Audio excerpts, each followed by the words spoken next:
Le grincement du portail en fer résonna à travers le jardin à l'abandon comme une plainte étouffée.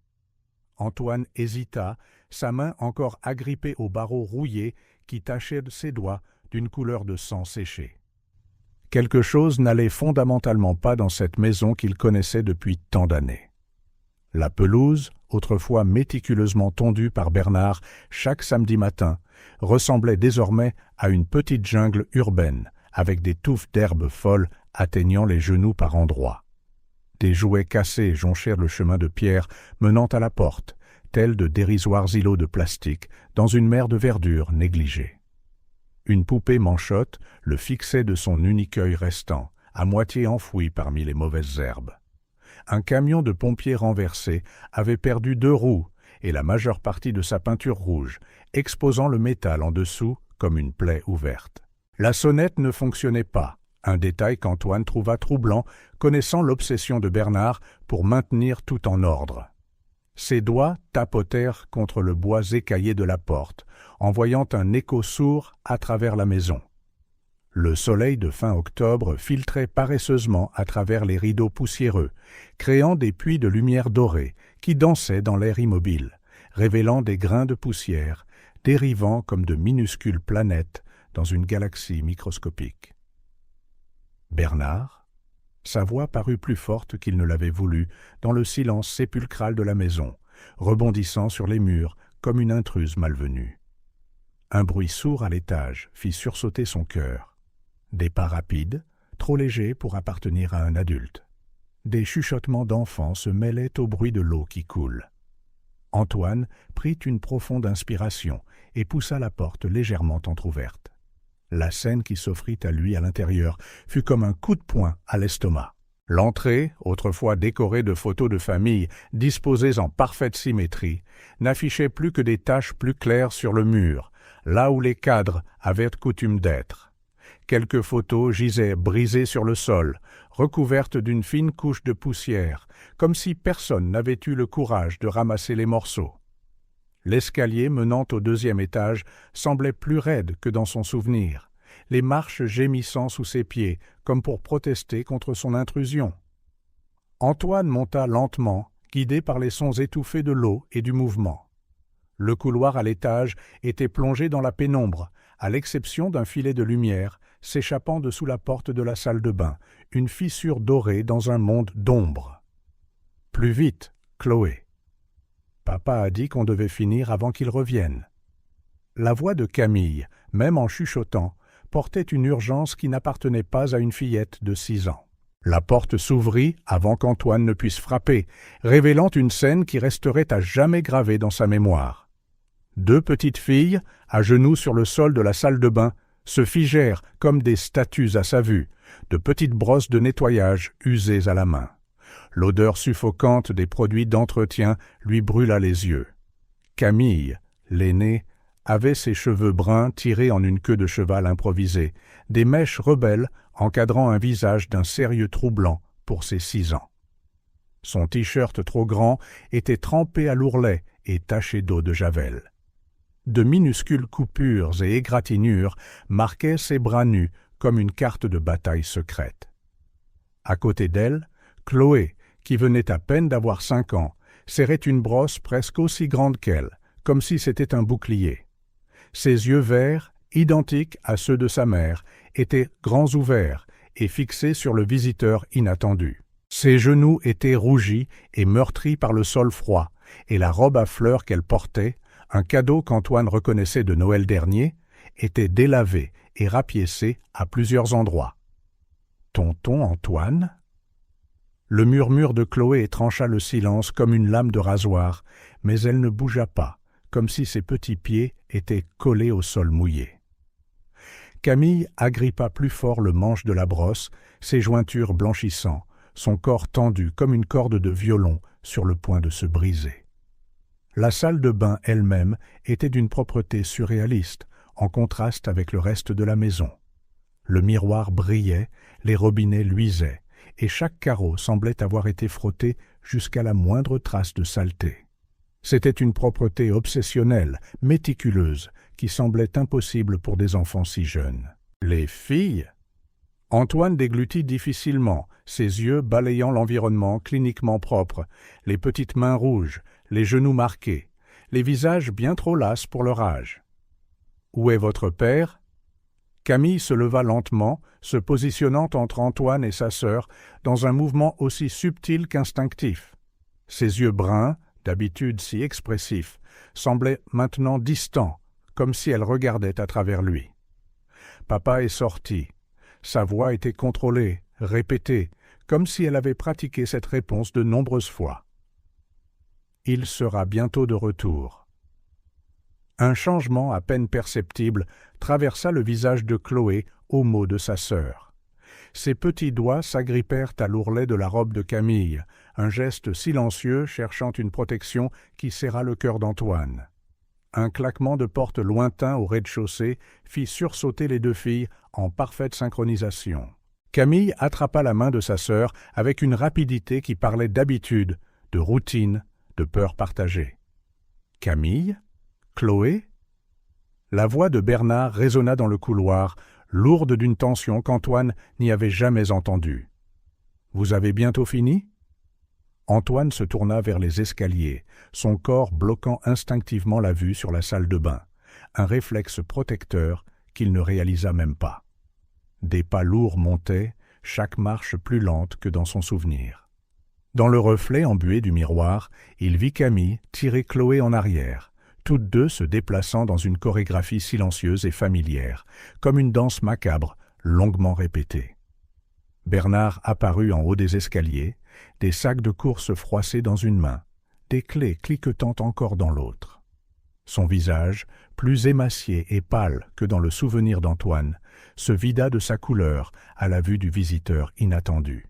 De profonds cernes marquaient ses yeux, et sa barbe autrefois bien taillée était inégale et négligée. Sa chemise, autrefois symbole de fierté professionnelle, était froissée et tachée, un bouton manquant près du col. Antoine. Il murmura le nom, à peine audible. « Qu'est-ce que tu fais ici ?» Le silence qui suivit était si épais qu'on aurait pu le couper au couteau. Dans la salle de bain, une goutte d'un robinet mal fermé mesurait le temps comme un métronome implacable, chaque gouttelette résonnant comme une accusation silencieuse. L'air était chargé de questions non posées, de vérités non dites, et d'un désespoir qui semblait tissé dans les murs mêmes de la maison.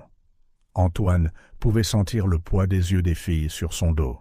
Il pouvait entendre leur respiration contrôlée, comme de petites créatures effrayées, essayant de passer inaperçues. L'odeur d'eau de Javel semblait plus forte maintenant, se mêlant à autre chose, peut-être la peur, peut-être des secrets, peut-être l'absence assourdissante de rires d'enfants qui auraient dû remplir cette maison. Le sac de course glissa des doigts tremblants de Bernard, déversant son contenu dans le couloir. Une pomme roula jusqu'à s'arrêter aux pieds d'Antoine, sa surface rouge et brillante reflétant la faible lumière du couloir comme une goutte de sang. Marmonnant une excuse à propos de ranger les courses, Bernard se précipita en bas, laissant Antoine seul avec les filles.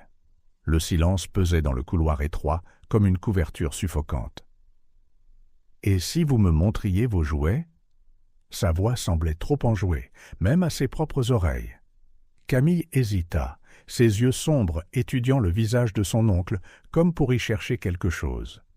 Chloé serra la main de sa sœur, un geste presque imperceptible demandant la permission. « On doit d'abord finir le nettoyage, » répondit Camille, sa voix petite mais ferme. « Papa se fâche si on ne finit pas toutes nos corvées. »« J'ai déjà fini mon côté, » chuchota Chloé, ses doigts tripotant l'ourlet usé de sa robe. Camille vérifie toujours, mais je pense que c'est assez bien. Antoine s'agenouilla, se mettant à la hauteur des filles. La salle de bain est impeccable. Vous avez toutes les deux fait un excellent travail. Il remarqua le léger tressaillement de Camille au compliment, comme si les mots gentils étaient étranges et potentiellement dangereux. « On peut lui montrer notre cachette spéciale, » suggéra Chloé, ses yeux verts s'illuminant momentanément d'une étincelle d'innocence qu'une enfant de 5 ans devrait avoir. « Chloé !» la réprimanda Camille, bien que sa voix contint plus de peur que de colère. Tonton Antoine peut garder un secret, insista Chloé en tirant sur la manche de sa sœur. Il ne dira rien à papa à propos de Coco.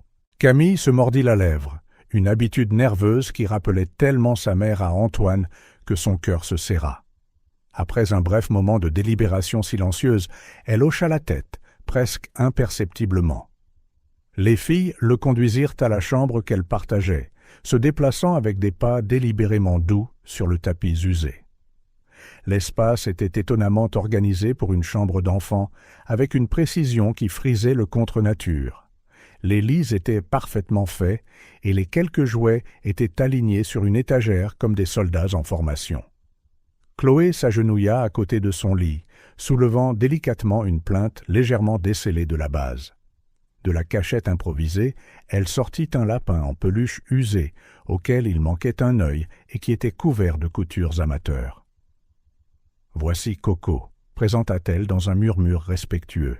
« Papa dit que les jouets, c'est pour les bébés, mais Camille l'a réparé pour moi. » Camille surveillait près de la porte pendant que sa sœur parlait, ses épaules tendues, ses petites mains se tordant dans une danse nerveuse.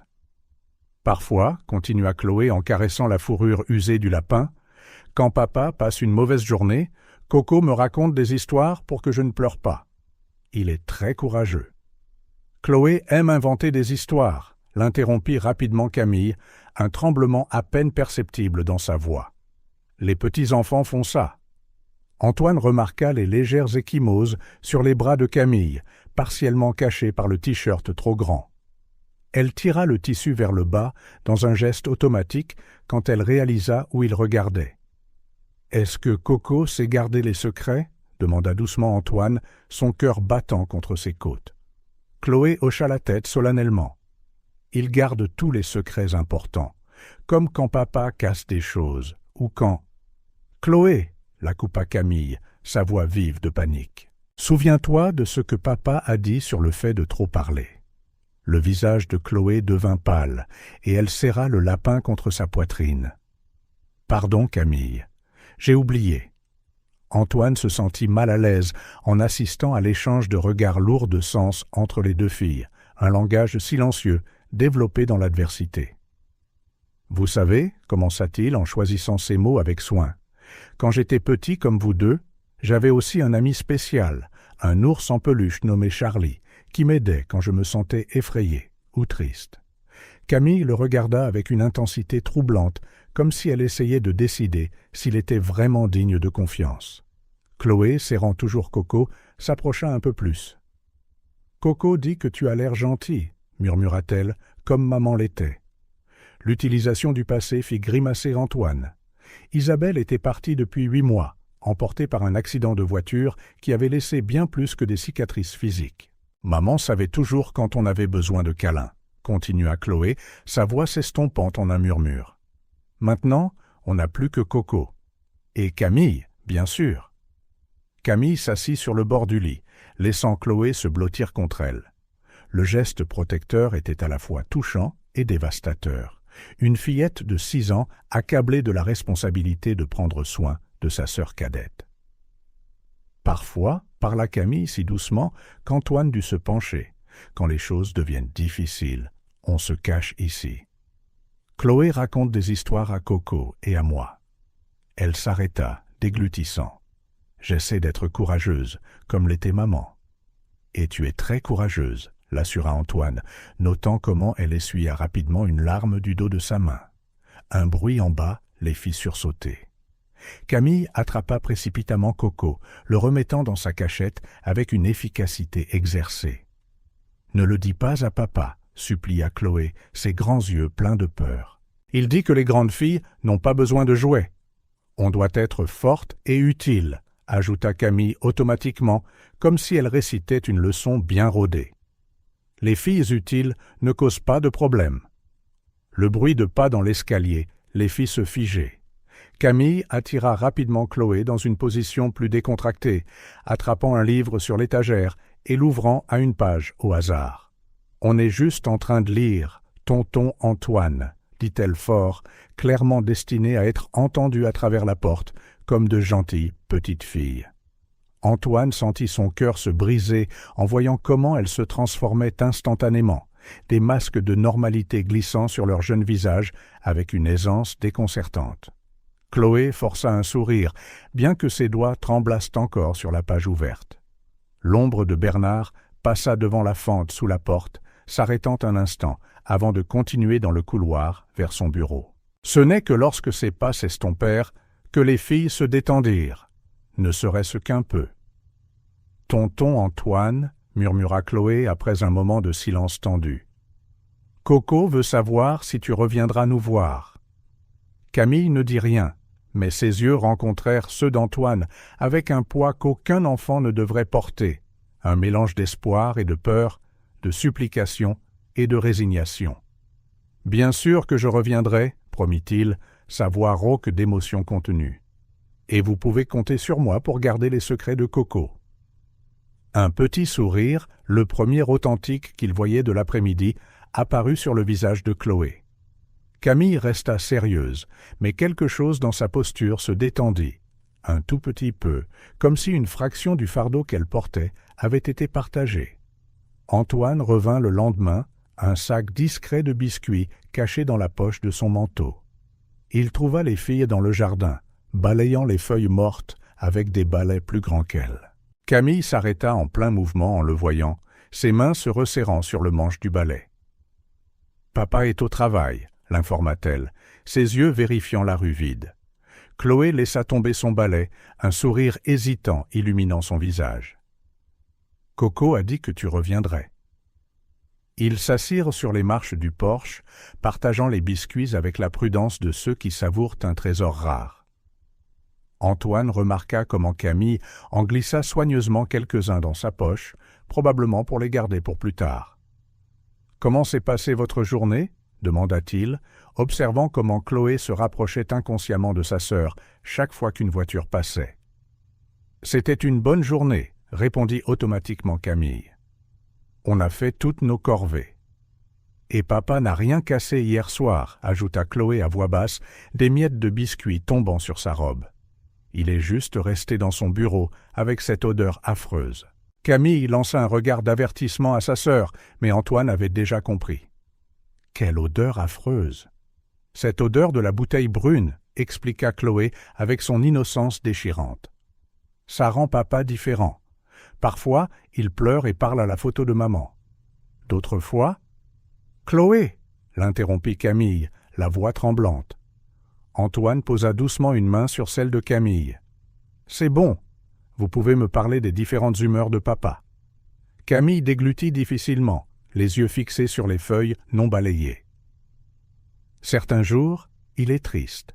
Certains jours, il est en colère.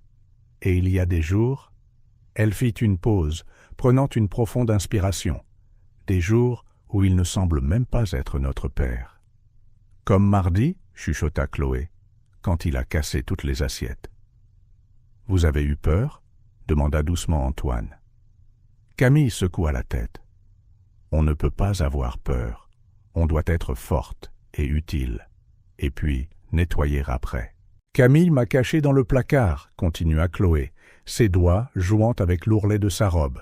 « Elle me cache toujours quand papa passe une très mauvaise journée. » Antoine sentit des larmes lui brûler les yeux. « Qui te cache, Camille ?» Le silence qui suivit fut assourdissant. Camille haussa les épaules, un geste si adulte et résigné qu'il brisa le cœur d'Antoine. « Je suis l'aînée, » dit-elle simplement, comme si cela expliquait tout. Chloé posa sa tête sur l'épaule de sa sœur. Parfois, Camille pleure dans la salle de bain, très doucement, mais elle pense que je ne le sais pas. Camille essuya rapidement une larme. « Je ne veux pas que papa soit à nouveau triste. Il souffre déjà tellement sans maman. »« Mais, et vous ?»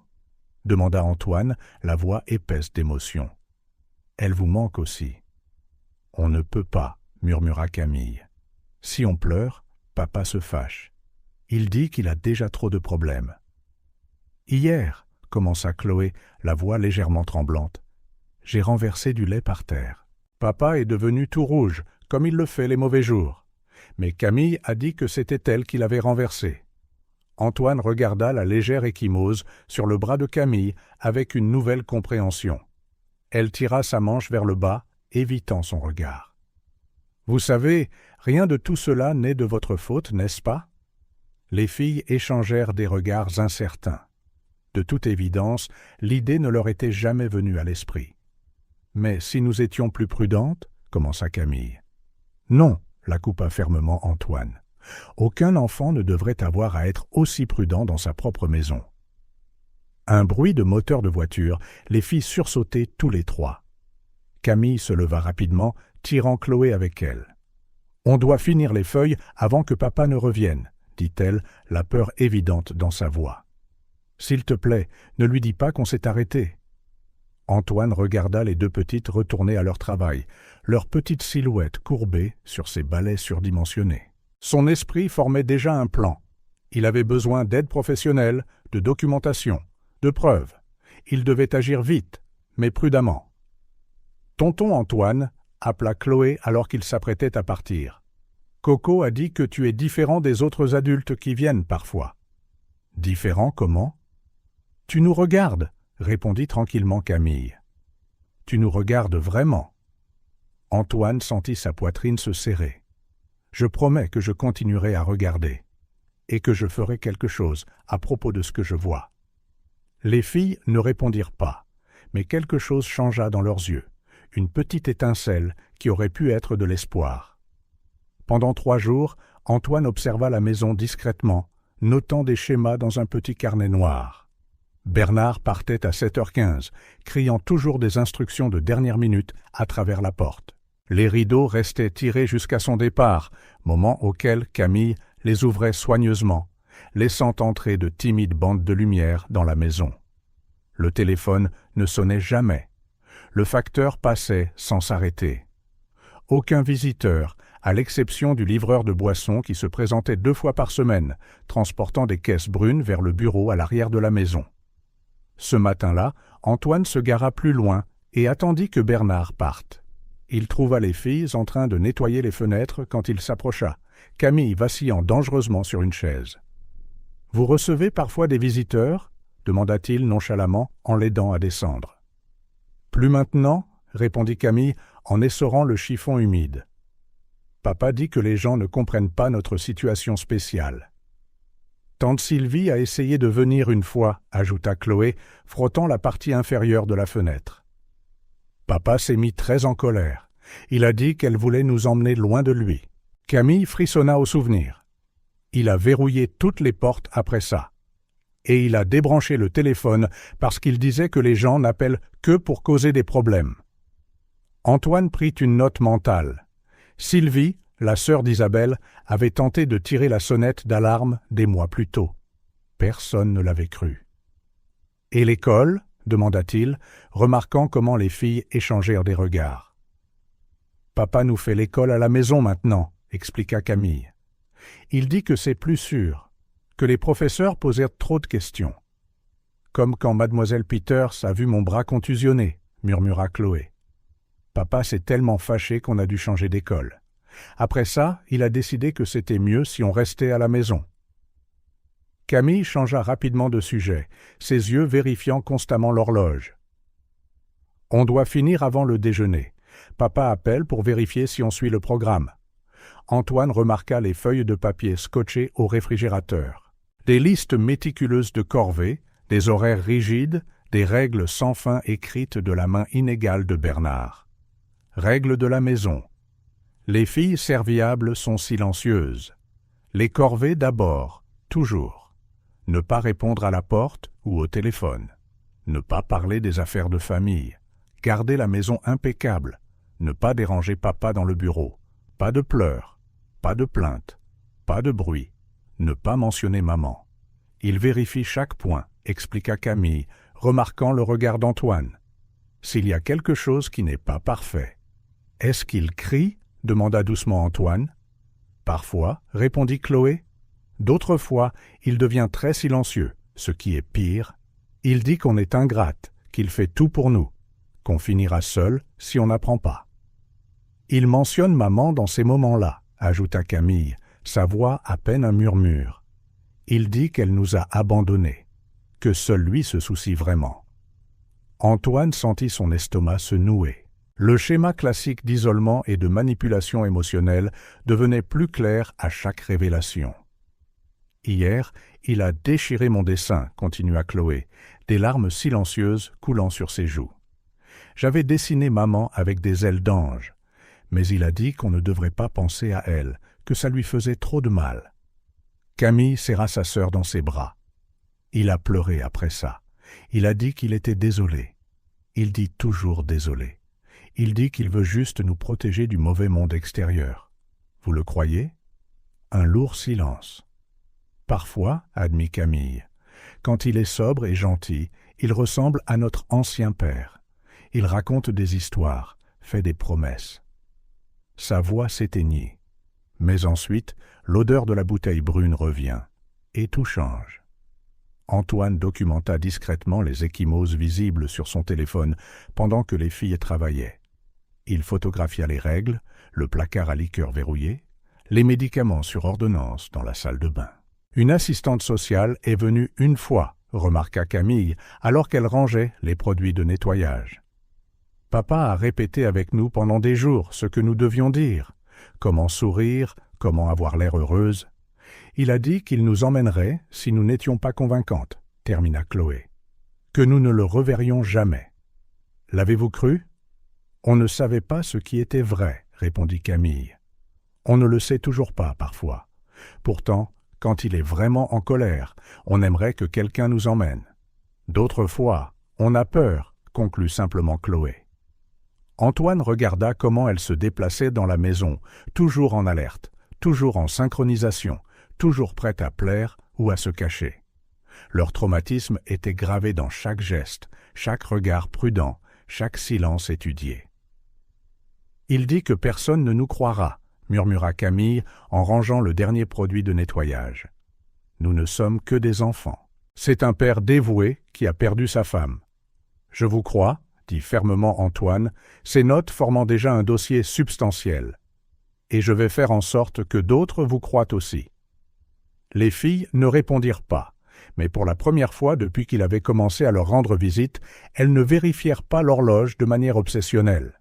Un petit acte de défi, une petite fissure dans le mur de peur que Bernard avait construite autour d'elle.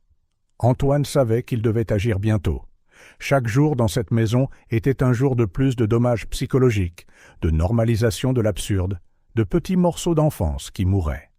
En disant au revoir, il remarqua un nouveau dessin caché sous le matelas de Chloé. 3 personnages souriant timidement, un soleil timide dans le coin. Pas de règles, pas de peur, pas de bouteille brune. Un espoir fragile sur un morceau de papier froissé. Le bureau de Bernard sentait le whisky et le désespoir quand Antoine entra sans frapper. Les rideaux étaient tirés, projetant une pénombre maladive sur tout, ce qui rendait l'atmosphère plus menaçante. Bernard leva les yeux de sa bouteille à moitié vide, son expression passant de la surprise à la colère en quelques secondes. « Comment es-tu entré ici ?» Sa voix était pâteuse, mais ses yeux brillaient d'une lucidité dangereuse. « Camille m'a laissé entrer, » répondit Antoine en restant près de la porte, après que tu lui aies crié dessus pour avoir renversé un verre d'eau. Bernard se leva brusquement, la chaise raclant le sol. « Tu n'as aucun droit de débarquer chez moi comme ça, aucun droit de remettre en question la façon dont j'élève mes filles. »« Tes filles ?» Antoine garda sa voix mesurée, bien que ses poings se serrent. « Celles que tu forces à nettoyer cette maison comme des bonnes ? Celles que tu terrorises avec tes accès de colère ? Tu ne comprends rien ?» Bernard frappa le bureau, renversant la bouteille. « J'ai perdu Isabelle. J'ai tout perdu. Je fais de mon mieux. » À l'étage, un bruit sourd, probablement Camille, guidant Chloé vers leur cachette habituelle. Antoine s'avança. « Ton mieux ? C'est comme ça que tu appelles le fait d'isoler tes filles du monde, de les manipuler par la peur, de transformer 2 petites filles en tes gardiennes ?» Bernard tituba autour du bureau, le visage rouge de fureur et d'alcool. « Pour qui te prends-tu à entrer chez moi et à monter mes filles contre moi ? Je suis quelqu'un qui se soucie assez d'elles pour ne pas rester silencieux, » dit Antoine en sortant son téléphone. Et je ne suis pas seul dans cette affaire. » L'expression de Bernard changea quand il vit les photos. Les ecchymoses, les règles, les ordonnances, les bouteilles vides. Son visage se vida de sa couleur.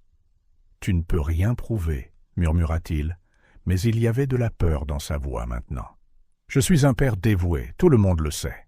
Y compris l'assistante sociale qui recevra ces photos? Ou la police? » Antoine fit un autre pas.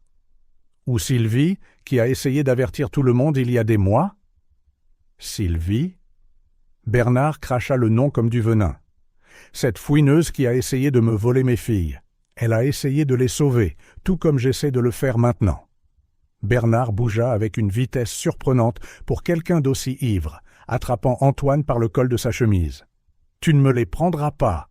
Ce sont mes filles, ma famille. Ce sont des personnes, Bernard. » Antoine ne recula pas.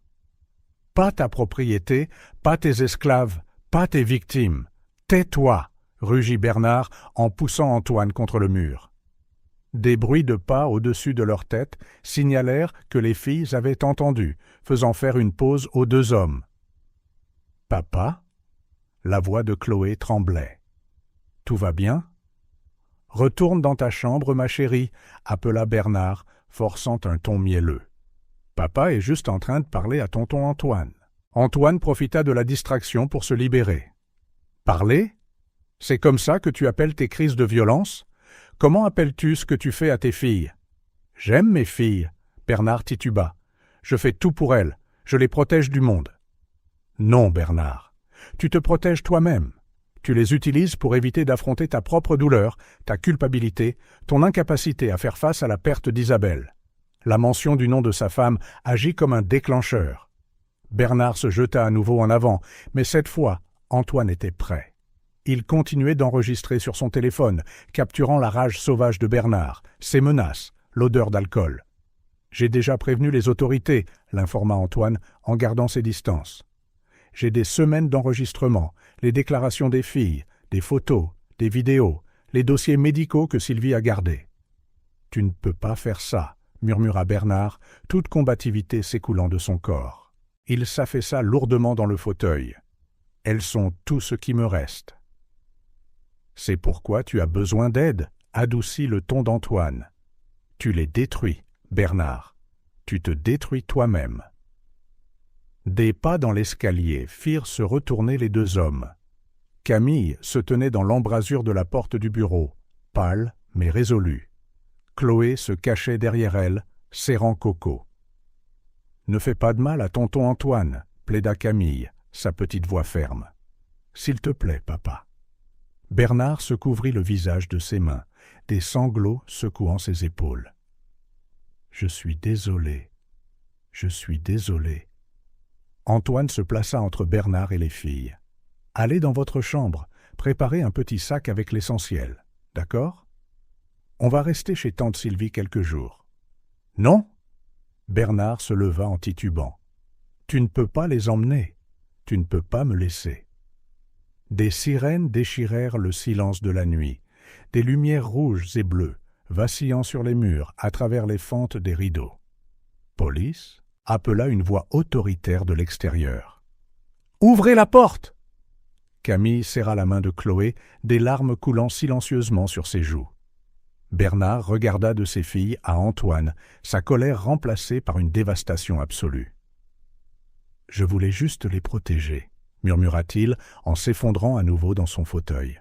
« Je voulais juste garder ma famille unie. »« Je sais, » répondit doucement Antoine en guidant les filles hors du bureau. « Mais parfois, pour les protéger, il faut admettre qu'on a besoin d'aide. » La porte d'entrée s'ouvrit. Des bottes lourdes, des voix professionnelles, le son métallique de menottes. Camille et Chloé se blottirent contre Antoine, tremblantes. « Tout ira bien, » promit-il, sachant que la route serait longue avant que cette promesse ne devienne réalité. « Vous êtes en sécurité maintenant. » Alors que les officiers entraient dans le bureau, Antoine ramassa Coco, là où Chloé l'avait laissé tomber par terre. Le lapin abîmé, témoin silencieux de tant de souffrance, sembla sourire faiblement dans ses bras. « On peut l'emmener » murmura Chloé contre sa chemise. « Bien sûr que vous le pouvez, répondit Antoine, regardant la police emmener Bernard. Vous n'aurez plus besoin de cacher qui vous êtes, ni ce que vous ressentez. Camille sanglota doucement, des mois d'émotions refoulées trouvant enfin une issue. Chloé la serra dans ses bras, et pour la première fois, la sœur aînée se laissa réconforter. Dehors, des voisins curieux se rassemblèrent. Sylvie arriva, à bout de souffle, les larmes aux yeux, en voyant ses nièces. Le personnel des services de protection de l'enfance était déjà en place, prêt à entamer la procédure légale. Antoine savait que ce n'était que le début. Il y aurait des déclarations, une thérapie, un long processus de guérison. Mais en regardant les filles, maintenant en sécurité dans les bras de leur tante, il vit quelque chose qui n'était pas là avant, l'espoir. Coco, toujours dans ses bras, semblait être d'accord. Le bureau de Claire à Paris était un monument à l'efficacité. De la fenêtre du 42e étage, elle regardait la ville tout en agrippant le téléphone si fort que ses jointures blanchissaient. À l'autre bout du fil, Antoine lui révélait une réalité qui ressemblait à un cauchemar. « Comment ça, tu n'as reçu aucun de mes emails ?» Sa voix vacilla. « J'ai envoyé des photos, des vidéos, des messages quotidiens pour les filles. » Bernard a tout contrôlé, expliqua doucement Antoine. Nous avons trouvé des dizaines de fausses adresses e-mail sur son ordinateur. Il répondait en se faisant passer pour toi ou pour les filles, entretenant l'illusion de la communication. Claire s'affaissa dans son fauteuil, ses jambes incapables de la soutenir. Sur l'écran de son ordinateur portable, elle ouvrit le dossier familial. Des centaines d'emails envoyés en 3 mois, tous apparemment répondus avec amour. Un mensonge méticuleusement conçu. Leurs messages semblaient si réels, murmura-t-elle. Des petits détails de leur vie quotidienne, des petites histoires. Comment a-t-il pu savoir tout ça ? Il les interrogeait, dit Antoine, contenant à peine sa colère. Il les forçait à révéler chaque détail de leur routine, puis utilisait ces informations pour fabriquer des réponses. Cela faisait partie du contrôle psychologique. Claire ouvrit une photo récente que Camille était censée avoir envoyée. Elle souriait à côté d'un dessin. Maintenant, Claire remarquait la tension dans les épaules de sa fille, la peur dans ses yeux qu'elle avait prise pour de la timidité. « Il a dit aux filles que tu étais trop occupée pour les appels vidéo, » continua Antoine. Que le décalage horaire à Paris rendait cela impossible. Il avait toujours une excuse crédible. Et je l'ai cru. Claire se couvrit la bouche, étouffant un sanglot. Quand elle semblait distante les quelques fois où nous avons réussi à nous parler, je pensais qu'elle me manquait simplement, qu'elle s'adaptait. Antoine prit une inspiration avant de continuer. « Nous avons trouvé ton journal, Claire. Des pages où tu écrivais tes inquiétudes sur son comportement avant ton voyage. Bernard les a photographiées. Il a utilisé tes propres peurs et doutes pour fabriquer des réponses qui semblaient authentiques. » Le souvenir la frappa comme un coup de poing. Ses petites disputes avant son départ, son insistance pour qu'elle accepte l'opportunité de carrière, ses promesses qu'il s'occuperait de tout. « Il a planifié ça, » réalisa-t-elle, l'horreur l'envahissant. « Il a utilisé mon absence, ma culpabilité de les avoir laissés. »« Claire, » intervint doucement Antoine, « c'est un manipulateur habile. Il t'a isolé tout autant qu'il a isolé les filles. » Elle sortit une enveloppe de son tiroir, froissée par la semaine précédente. Des papiers de divorce, soi-disant envoyés par elle, avec une lettre expliquant comment la distance avait changé ses sentiments. Un autre mensonge. « Les services sociaux veulent que tu reviennes dès que possible, » continua Antoine. « Les filles ont besoin de toi, mais nous devons aussi documenter tout ça, chaque faux email, chaque message fabriqué. » Claire tapait déjà un email à son supérieur, demandant un retour immédiat. Sur son écran, les faux messages brillaient sous une nouvelle lumière, chaque mot soigneusement choisi pour maintenir le mensonge, pour alimenter sa culpabilité, pour justifier le silence grandissant des filles. « Camille a essayé de m'avertir, » réalisa-t-elle, en ouvrant un message datant de plusieurs mois. Ici, elle a écrit qu'elle me manquait comme le ciel manque aux étoiles quand il est nuageux. Ce n'est pas quelque chose qu'une enfant de 6 ans dirait. Il les punissait s'ils essayaient de demander de l'aide, expliqua Antoine. Nous avons trouvé un carnet où Camille gardait les lettres qu'elle voulait vraiment t'envoyer. Des pages et des pages de cris à l'aide qui ne t'ont jamais atteinte. Le bruit de papier froissé à l'autre bout de la ligne. Antoine lut un extrait. « Maman, aujourd'hui papa a cassé le miroir de la salle de bain. Il a dit que c'était parce qu'il y voyait ton visage. Chloé a pleuré, mais il a dit que c'était de sa faute, parce qu'elle était bruyante. J'aimerais pouvoir vraiment t'envoyer cette lettre. » Claire se couvrit le visage, les larmes coulant librement maintenant. « Comment n'ai-je pas vu ça? Comment ai-je pu laisser faire ça? » « Il a construit sa manipulation progressivement, » répondit Antoine. « D'abord en vous isolant tous les deux des amis et de la famille, puis en contrôlant les communications. Au moment où tu es parti pour Paris, il avait déjà préparé le terrain. » Sur son écran d'ordinateur, Claire ouvrit un dossier de vieilles photos. La famille souriant lors d'un pique-nique, les filles jouant dans le jardin, Bernard les serrant dans ses bras avec une chaleur apparente. Comment cet homme était-il devenu un monstre? Ou l'avait-il toujours été, et elle ne voulait tout simplement pas le voir? « Les filles » hésita-t-elle. « Est-ce qu'elles me détestent ?»« Non » répondit fermement Antoine. « Elles te manquent profondément. Camille garde chaque vraie photo qu'elle a de toi. Chloé dort toujours avec la peluche licorne que tu lui as donnée avant de partir. » Claire ferma les yeux, se souvenant des adieux à l'aéroport. Le sourire encourageant de Bernard, ses promesses de prendre soin de tout, les étreintes serrées des filles. Tout faisait partie de son plan. « Nous avons trouvé des enregistrements d'appels bloqués, » continua Antoine. « Sylvie, ta sœur, a essayé de te contacter des dizaines de fois. Bernard les a interceptés. Il a convaincu les filles que la famille vous avait abandonné. Et maintenant? Comment est-ce qu'on commence même à réparer tout ça? »« Un jour à la fois, » répondit Antoine. « Les filles sont en thérapie. Bernard est en détention, faisant face à de multiples accusations. Sylvie a été incroyable avec elles, mais elles ont besoin de leur mère. Claire organisait déjà des documents, passait des appels, se préparait à revenir. Chaque faux email qu'elle relisait alimentait sa détermination. Chaque photo truquée renforçait sa résolution. « Il y a encore une chose, » hésita Antoine. « Nous avons trouvé des vidéos sur son ordinateur. Des enregistrements des filles forcées de filmer des messages pour toi.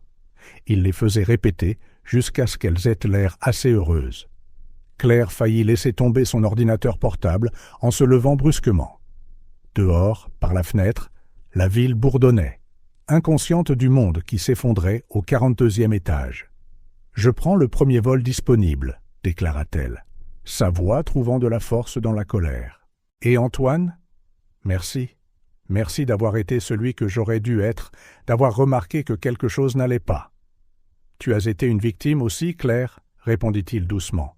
« Bernard a manipulé tout le monde, mais maintenant, nous pouvons commencer à reconstruire. » Après avoir raccroché, Claire ouvrit une dernière photo.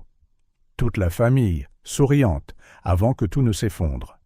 Ses filles semblaient si petites, si innocentes. Le sourire de Bernard semblait maintenant plus menaçant qu'aimant. Alors qu'elle rangeait son ordinateur portable, un ancien message de Chloé clignota sur l'écran, une ligne qui prenait maintenant un nouveau sens. « Maman, parfois j'imagine que tu es une super-héroïne en mission secrète, qu'un jour tu reviendras et que tu sauveras tout le monde. » Claire essuya ses larmes et ferma l'ordinateur portable. Il était temps de transformer ce fantasme enfantin en réalité. Ces filles avaient attendu bien trop longtemps pour être sauvées. La salle d'interrogatoire semblait trop petite pour contenir autant de traumatismes. Camille était assise raidement sur la chaise surdimensionnée, ses pieds se balançant tandis que la caméra enregistrait son témoignage. La psychologue légiste, le docteur Dubois, gardait sa voix douce et professionnelle. « Peux-tu me parler des règles de la maison, Camille ?» Les doigts de la fillette se tordirent sur ses genoux. Il y avait une liste sur le frigo. 10 règles principales. Papa la vérifiait 3 fois par jour. Et que se passait-il si l'une des règles était enfreinte? Camille regarda ses mains. Ça dépendait de son humeur, de son odeur, celle de la bouteille brune. Dans la salle d'observation, Claire serrait la main d'Antoine si fort que ça lui faisait mal. À travers la vitre sans teint, ils regardaient leur fille aînée reconstituer des mois d'horreur avec une précision douloureuse. Les rapports médicaux confirment des schémas cohérents de négligence et d'abus psychologiques, murmura maître Dupont, l'avocat de la famille. Le journal de Camille va être une preuve cruciale. Sur le moniteur adjacent, il rejouait l'interview de Chloé de la semaine précédente. La plus jeune fille serrait Coco en décrivant comment sa sœur la protégeait, la cachant dans le placard pendant les orages de papa. Le juge Peterson est connu pour sa position ferme sur les cas de maltraitance infantile, continua maître Dupont, empilant une nouvelle pile de documents. Avec les preuves physiques, les témoignages des filles et l'enregistrement de la manipulation numérique, nous avons un dossier solide. La porte s'ouvrit silencieusement. Sylvie entra avec un épais dossier. Nous avons trouvé d'autres emails supprimés du serveur principal, des conversations enregistrées, des dossiers de pharmacie. Il gardait une trace de tout, demanda Claire, la voix chevrotante. Les agresseurs documentent souvent leurs actes, expliqua le docteur Dubois en les rejoignant pendant une pause dans l'interrogatoire. C'est une façon de revivre leur pouvoir. Dans la salle d'interrogatoire, Camille décrivait maintenant le système de faux emails avec sa mère. Papa nous faisait tout lui raconter de notre journée. Puis il écrivait des emails en se faisant passer pour nous. Si on ne le disait pas bien... Sa voix défaillit. Le docteur Dubois lui offrit doucement de l'eau. « Nous devons préparer les filles à une confrontation au tribunal, avertit maître Dupont. Bernard exige le droit de les interroger directement. » « Absolument pas, dirent Claire et Antoine à l'unisson. « Je suis d'accord, intervint le docteur Dubois. Je suggère un témoignage vidéo. Une confrontation directe serait dévastatrice pour les progrès que nous avons réalisés. » Sur le moniteur, Chloé montrait à ses intervieweurs les cicatrices sur ses genoux. On devait nettoyer jusqu'à ce que ce soit parfait. Camille disait toujours que c'était sa faute quand je me blessais, mais ce n'était pas vrai. L'accusation veut utiliser le schéma d'isolement social comme facteur aggravant, dit maître Dupont. Les retirer de l'école, couper la communication, aliéner la famille. Et la preuve de la falsification des communications ? Demanda Antoine. Faux emails, messages forgés. Les cybercrimes préparent un rapport complet. Bernard n'a pas été aussi prudent qu'il le pensait pour cacher ses traces. Dans la pièce adjacente, Camille avait commencé à pleurer doucement. J'ai essayé d'être forte comme maman le voulait. J'ai essayé de protéger Chloé. Mais parfois, c'était trop dur. Claire se leva brusquement, les larmes coulant sur son visage. Sylvie l'enveloppa dans une étreinte. « Tu as été une victime aussi, » murmura-t-elle. « Il nous a toutes manipulées. » Maître Dupont se racla doucement la gorge. « L'audience préliminaire est la semaine prochaine. Bernard va plaider que le voyage de Claire était de la négligence parentale. Il a littéralement falsifié des documents demandant le divorce, rétorqua Claire, sa voix gagnant en force par la colère. Falsifier ma signature, manipuler les preuves. Ce qui, en fait, joue en notre faveur, hocha la tête l'avocat. Cela montre une préméditation, un schéma de manipulation constant. Sur le moniteur, Chloé montrait la cachette secrète où elle gardait Coco. C'était notre endroit sûr. Camille me racontait des histoires sur maman pour que je n'aie pas si peur. La porte s'ouvrit de nouveau. Un assistant entra avec d'autres dossiers. Dossier téléphonique complet, monsieur. Tous les appels bloqués, les messages interceptés. « Combien de temps ?» demanda doucement Claire. « Combien de temps avant qu'elle puisse commencer à guérir ?» Le docteur Dubois soupira.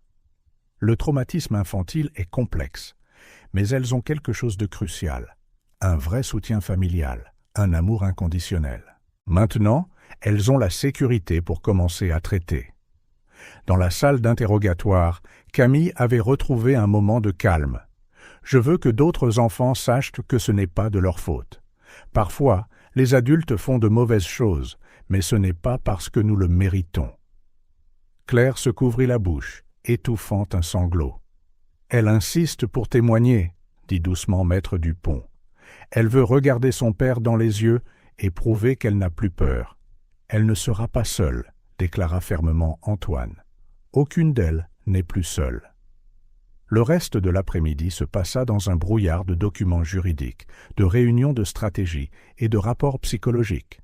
La pile de preuves grandissait, chaque page étant une autre facette du cauchemar que Bernard avait systématiquement créé. Le juge a déjà accordé l'ordonnance de protection, les informa maître Dupont, alors qu'il préparait les derniers documents. Bernard n'a pas le droit de vous approcher, ni de tenter un contact. « Et les filles » demanda Claire. « Comment les protégeons-nous pendant le procès ?»« Nous avons déclenché tous les protocoles pertinents, » répondit le docteur Dubois. « Une nouvelle école avec du personnel formé au traumatisme, une thérapie régulière, un environnement contrôlé. La priorité est de leur donner un sentiment de normalité et de sécurité. » Sur le moniteur, Chloé s'était endormie, serrant Coco. Camille, dans une pièce voisine, dessinait une image de sa famille, non pas telle qu'elle était, mais telle qu'elle pourrait être. Pas de règles sur le frigo, pas d'obscurité, pas de peur. « Nous allons gagner », affirma maître Dupont en fermant son dossier. Le système a laissé tomber ses filles auparavant, mais il ne les laissera pas tomber maintenant. Claire regarda ses filles à travers la vitre. Camille, portant bien trop de poids sur de si petites épaules. Chloé, trouvant du réconfort dans un lapin en peluche usé. Toutes deux survivantes d'une guerre qu'elles n'auraient jamais dû connaître. « Ce n'est pas juste une bataille juridique, » dit-elle doucement. « C'est un combat pour leur enfance, pour le droit d'être simplement des enfants. » Antoine posa une main sur son épaule. « Et cette fois, nous nous battons ensemble. » Dans la salle d'interrogatoire, Camille avait terminé son dessin. Une famille réunie, de vrais sourires, un soleil éclatant dans le coin. Et dans les mains des personnages, la représentant, elle et Chloé, pas de produits de nettoyage, juste des fleurs et des jouets. C'était une promesse silencieuse, un espoir rendu au crayon de couleur. Et de l'autre côté de cette vitre, toute une équipe se préparait à transformer ce dessin en réalité.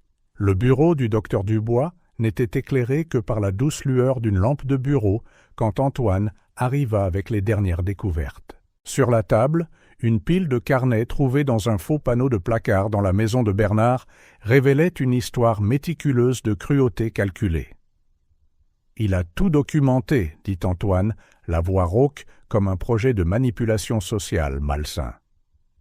La thérapeute ajusta ses lunettes, feuilletant les pages griffonnées de l'écriture tordue de Bernard.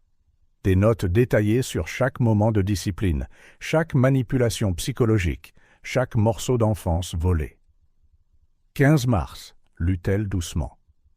Camille a tenté d'appeler Claire. Protocole de punition VRA3, 4 heures au sous-sol. Chloé a pleuré. Protocole additionnel mis en œuvre. Efficacité élevée. Claire, assise sur le canapé, les mains tremblantes, écoutait la thérapeute exposer l'étendue du cauchemar. Il avait tout un système, expliqua Antoine en étalant des schémas trouvés sur l'ordinateur de Bernard. Il a étudié des techniques de manipulation psychologique, les a mises en œuvre, les a documentées comme s'il s'agissait d'expériences. 7 avril, continua le docteur Dubois. Chloé a mentionné que sa mère lui manquait pendant le dîner. Technique de gaslighting numéro 4, mise en œuvre. La convaincre que Claire a appelé hier et qu'elle a oublié. Camille a tenté de défendre sa sœur. Protocole de punition numéro 2 activé. En bas, les filles étaient en séance avec un autre thérapeute, dessinant leurs expériences quand les mots leur manquaient. La dernière œuvre de Camille révélait des détails que sa voix ne pouvait pas encore exprimer. Des ombres sombres autour d'une figure paternelle déformée, de minuscules silhouettes cachées dans les coins, des horloges marquant des heures de terreur. « Nous avons trouvé ça dans la chambre des filles », dit Antoine en lui tendant un plus petit carnet couvert d'autocollants délavés. Le journal secret de Camille.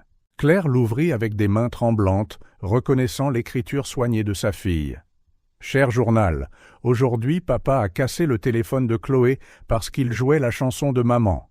Il a dit qu'on devait l'oublier, qu'elle ne nous aimait plus.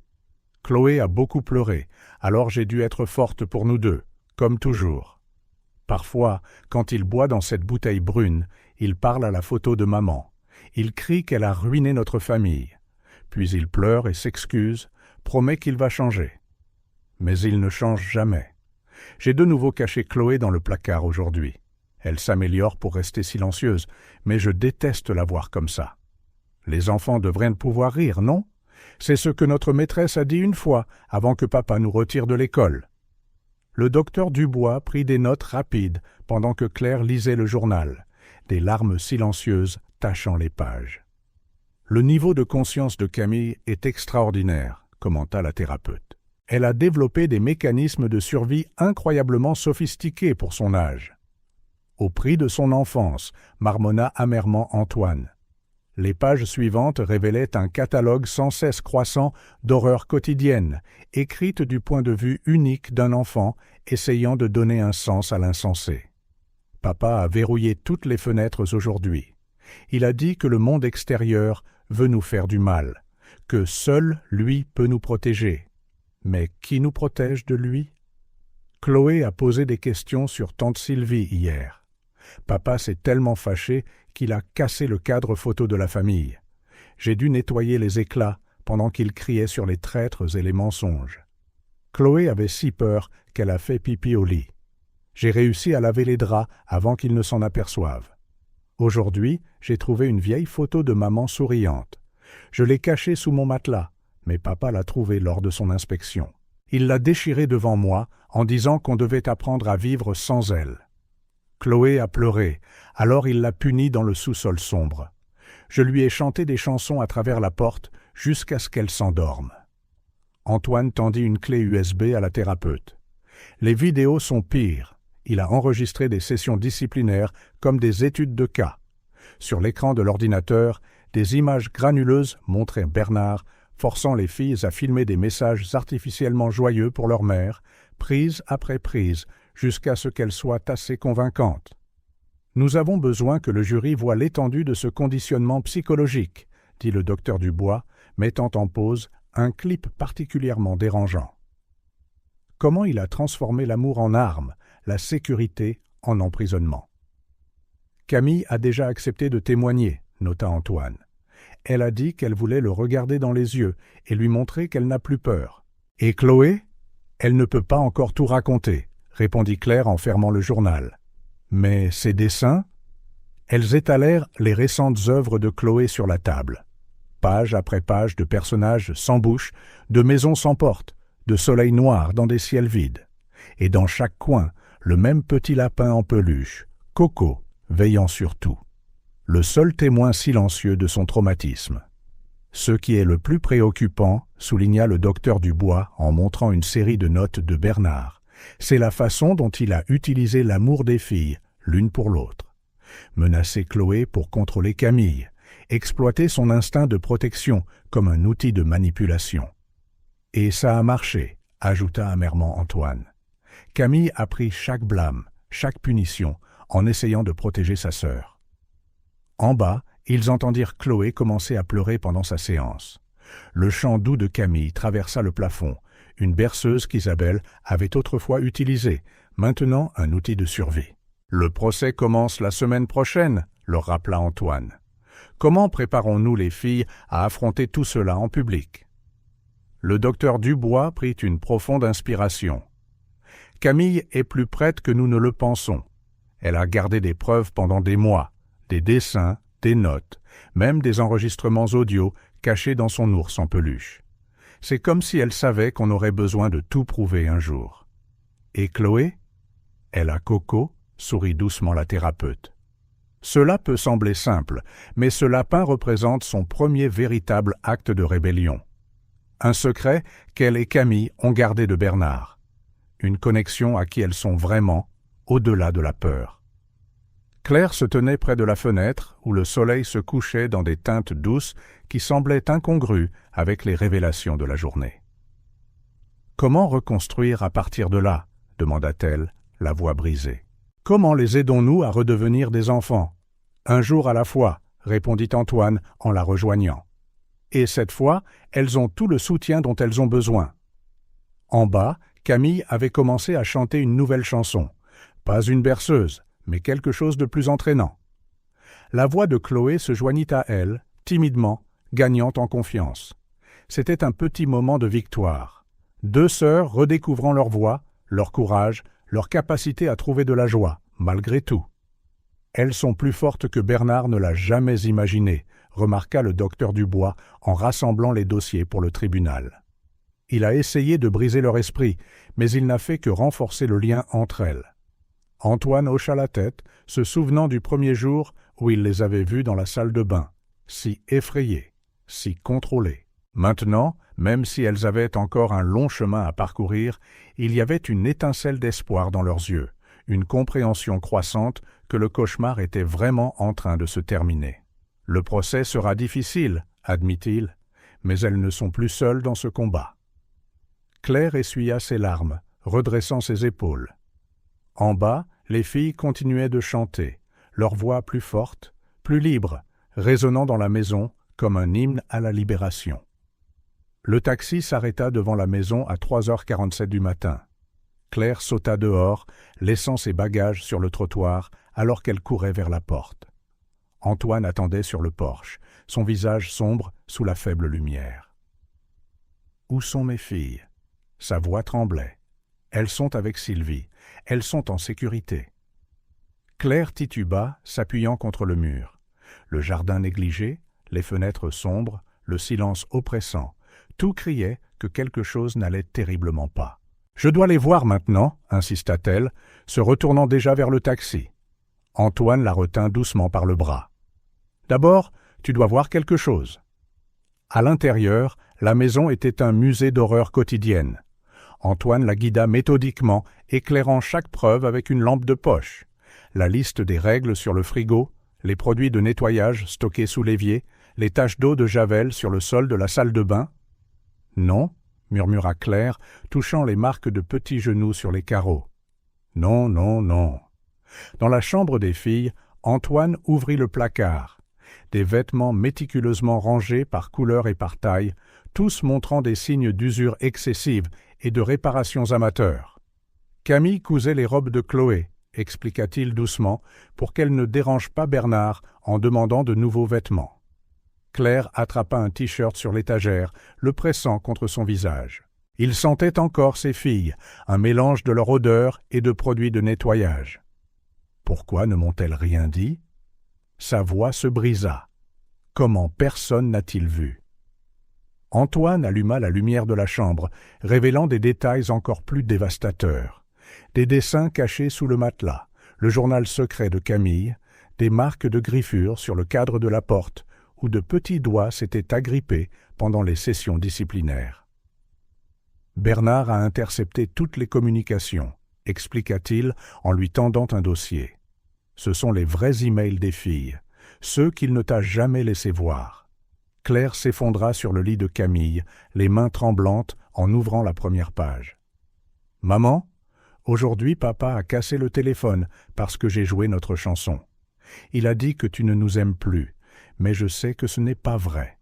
Tu as promis de revenir et tu tiens toujours tes promesses. S'il te plaît, reviens vite. » Chloé pleure toutes les nuits. « J'essaie d'être forte comme tu me l'as appris, mais parfois, j'ai envie de pleurer aussi. » Avec amour, Camille. « Il a tout intercepté ?» demanda Claire, les larmes coulant librement. Antoine hocha la tête, ouvrant l'ordinateur portable de Bernard. Il a créé de faux comptes, falsifié des réponses, manipulé des photos. Il a construit une réalité alternative, où tu étais toujours trop occupé pour les appels, toujours avec des problèmes de connexion.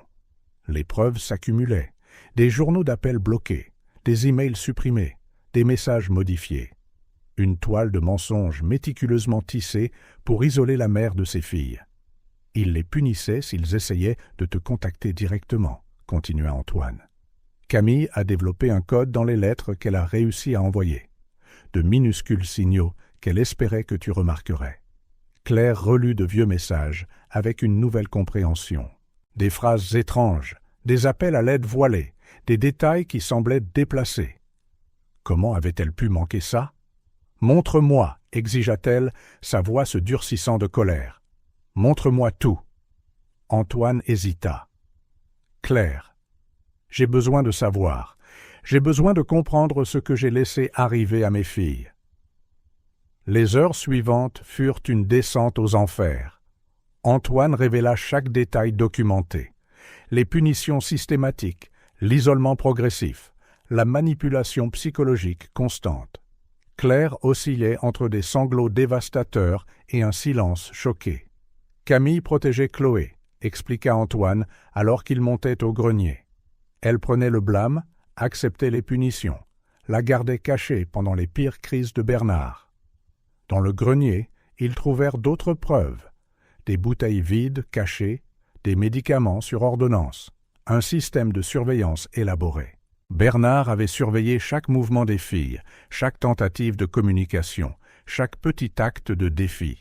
« Comment a-t-il pu » murmura Claire, serrant une photographie déchirée d'elle-même, une que Bernard utilisait lors de sessions de sensibilisation où il forçait les filles à lister les raisons pour lesquelles leur mère les avait abandonnées. « Il préparait ça depuis un moment, » répondit Antoine. « Ton voyage de travail était l'occasion qu'il attendait. Isolement total, contrôle total. » Dans le bureau de Bernard, ils trouvèrent des carnets détaillant son projet de rééducation familiale, des pages et des pages de notes sur les techniques de manipulation psychologique, les horaires de discipline, les observations cliniques sur le conditionnement des filles. Claire vomit après avoir lu les premières pages. « Elles, s'étrangla-t-elle en s'essuyant la bouche. Elles vont me détester. Elles doivent penser que je les ai abandonnées. » « Non, » intervint fermement Antoine. « Elles n'ont jamais perdu foi en toi. Camille gardait tes photos. Chloé dort toujours avec la licorne que tu lui as donnée. » Au moment où ils terminèrent leur tour des horreurs, le soleil commençait à se lever. Claire était assise sur le sol du salon, entourée de preuves de son absence. Des photos manipulées, des lettres interceptées, de petits appels à l'aide qui ne l'avaient jamais atteinte. « Comment est-ce que je commence même à réparer ça ?» demanda-t-elle, la voix rauque d'avoir pleuré. « En étant ici, maintenant, » dit Antoine, en l'aidant à se relever. « Elles ont besoin de leur mère. Pas de culpabilité, pas de colère. Juste toi. Je veux les voir. Elles attendent. Sylvie les a gardées en sécurité. » Mais il hésita. « Tu dois être préparée. Elles ont changé, Claire. Le traumatisme change les gens. » Dans la voiture en route vers la maison de Sylvie en Bretagne, Claire tenait le dernier dessin qu'ils avaient trouvé dans la chambre des filles. Une famille souriante sous un soleil éclatant. Pas d'ombre, pas de peur. Dans le coin, l'écriture soignée de Camille. « Un jour, quand maman reviendra. » « Ce jour, c'est aujourd'hui, » se murmura Claire, séchant ses dernières larmes. Il était temps d'être forte pour ses filles. Il était temps de commencer le long voyage de la guérison. La maison de Sylvie apparut au loin, des lumières allumées dans la chambre d'amis où deux petites silhouettes attendaient. Claire prit une profonde inspiration, se préparant à un moment qui allait tout changer. La réunion, non seulement avec ses filles, mais avec la vérité que Bernard avait si méthodiquement cachée. Il était temps de ramener vraiment ses filles à la maison. La porte d'entrée claqua assez fort pour faire trembler les fenêtres. Bernard entra en titubant, puant le whisky et la fureur. Il s'arrêta net à la vue de Claire assise dans le salon assombri, éclairée seulement par une lampe, son visage baigné de larmes, mais déterminé. « Quelle surprise !» ricana-t-il, mais ses yeux restèrent froids. « Ma femme si occupée a enfin trouvé du temps pour sa famille. Où sont mes filles ?» Ces mots étaient pâteux. « Elles sont en sécurité », resta assise Claire, ses doigts agrippant une enveloppe de manille remplie de preuves. « Loin de toi. » Le sourire de Bernard disparut. « Qu'est-ce que tu crois que tu fais ? J'apprends la vérité. » Elle étala des photos sur la table basse, des ecchymoses documentées, des journaux secrets, des enregistrements d'abus. Tout. Bernard fit un pas en avant, son vernis de civilité s'écaillant. « Tu ne sais rien. Je les ai protégés. J'ai maintenu notre famille unie pendant que tu construisais ta précieuse carrière. » Protégés ? Claire se leva, tremblante de rage. « C'est comme ça que tu appelles la torture psychologique, la manipulation, les abus ? « Tais-toi » rugit-il en renversant un vase. « Tu nous as abandonnés. J'ai fait ce qui devait être fait. Forcer nos filles à nettoyer jusqu'à ce que leurs mains saignent, enfermer Chloé au sous-sol, faire en sorte que Camille prenne le blâme qui n'était pas le sien ?» Chaque accusation fit reculer Bernard d'un pas, la fureur se mêlant à quelque chose de nouveau. La peur. « Tu ne peux rien prouver. » Mais sa voix tremblait. Claire alluma la lumière principale, révélant Antoine debout tranquillement dans le couloir, enregistrant. Bernard devint livide. « Les faux emails, continua Claire, sa voix gagnant en force. Les appels bloqués, les témoignages enregistrés des filles. Nous avons tout, Bernard. Ce sont mes filles. » Il se jeta en avant. « Tu ne me les prendras pas. » Antoine intervint, mais Claire leva une main pour l'arrêter. C'était son moment. « Elles ne sont pas ta propriété. Ce sont des enfants. Des enfants que tu as terrorisés, isolés, systématiquement brisés. Je les ai gardés en sécurité. » Bernard se prit la tête, éperdu. « Le monde extérieur, tu ne comprends pas. Je devais les garder près de moi. Je devais leur faire comprendre. » « Comprendre quoi, Bernard ?» demanda tranquillement Claire. « Que l'amour signifie la peur, que la famille signifie la prison. »« Tu n'étais pas là ?»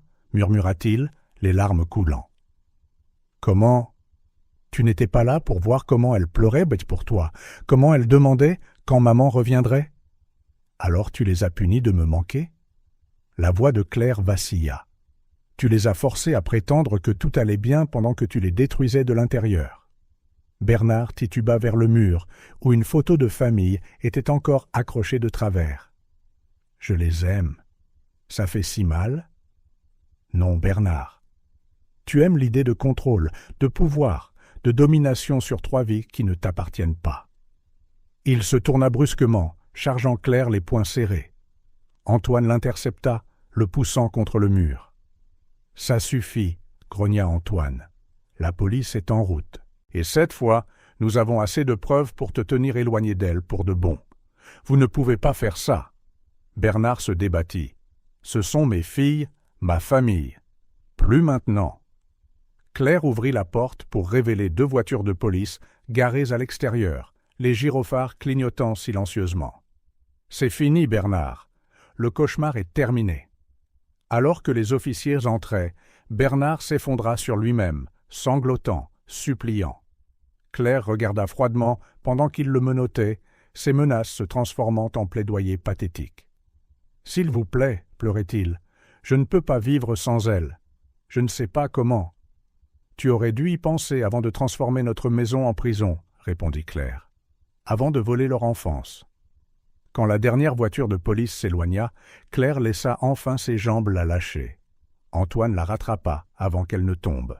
« Comment ai-je pu être si aveugle ?» sanglota-t-elle. « Comment n'ai-je pas vu ?